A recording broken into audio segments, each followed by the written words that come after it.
খুবই সুন্দর, মানে অসাধারণ। তো এটা হচ্ছে আশাপুর আমাদের ডেলি মার্কেট, আর এখানে খুব একটা ভাইরাল রুটি মাংস দোকান আছে। তো দাদার নাম হচ্ছে রবিউল। আচ্ছা রবিউল দা, ভালো আছো? হ্যাঁ দাদা, ভালো আছি, বলেন। আচ্ছা দাদা, তোমার এখানে কি কি জিনিস পাওয়া যায় একটু বলো আমাদেরকে। এখানে দাদা সস্তায় খুবই খাবার পাওয়া যায়। আচ্ছা সস্তায়? হ্যাঁ, আচ্ছা কি কি সকালে সস্তায় পাওয়া যায়? সকালে নাস্তা হচ্ছে হ্যাঁ। 3টা রুটি। আচ্ছা। হ্যাঁ, হ্যাঁ। তার সাথে পাবেন ডাল, সবজি। আচ্ছা। সবজি যেরকম 7 রকমের সবজি হয়। আচ্ছা। তারপর রসুনের ভর্তা আছে। আচ্ছা। তারপর পুদিনার চাটনি আছে। হ্যাঁ। হ্যাঁ, তার সাথে লঙ্কা একটা। হ্যাঁ। তার সাথে পেঁয়াজ ফ্রি।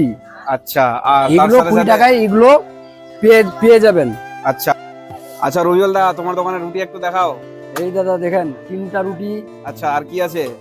তারপর দিব সবজি। এটা সবজি নাকি? হ্যাঁ, এটাতে কি কি আছে? এটাতে আছে কদু, আচ্ছা। আলু, বরবটি, 3 রকমের দিয়ে সবজি। হ্যাঁ, সবজি তৈরি। আর তোমার এখানকার ফেমাস ডালটা একটু দেখাও। তারপর এটা চাটনি নাকি? পুদিনার চাটনি।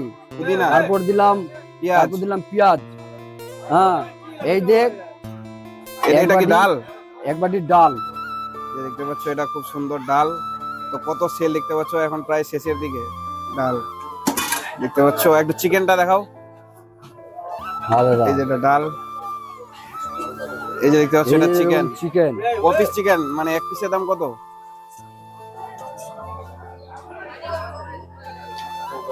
আচ্ছা, 2 পিসের দাম কত? 15 টাকা।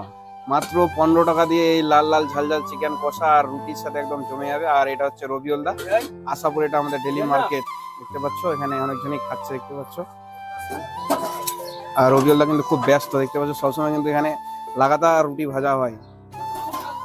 আর দাদার ব্যবহারটা খুব সুন্দর। আর এখানে খেতে হলে রবিউল দা কোথায় আসতে হবে? দাদা, এটা daily market, Ashapur daily market, আড়তের পিছনে।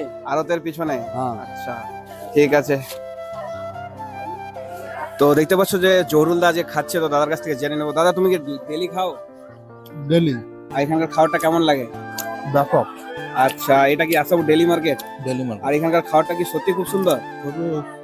খুবই সুন্দর, মানে অসাধারণ। আচ্ছা, তোমার নাম কি? আমার নাম জহুরুল, বাড়ি কোথায়? বাড়ি আশাপুরে। আশাপুরে? তাহলে তুমি প্রতিদিনই খাও না? প্রতিদিন। আর শুনলাম যে এখানে দূর দূর থেকে লোক আসে খেতে। অনেক দূর থেকে আসে। আচ্ছা, তো দাদার কথা শুনে খুব ভালো লাগলো, এবং এখানে খাবারটা খুবই সত্যি খুব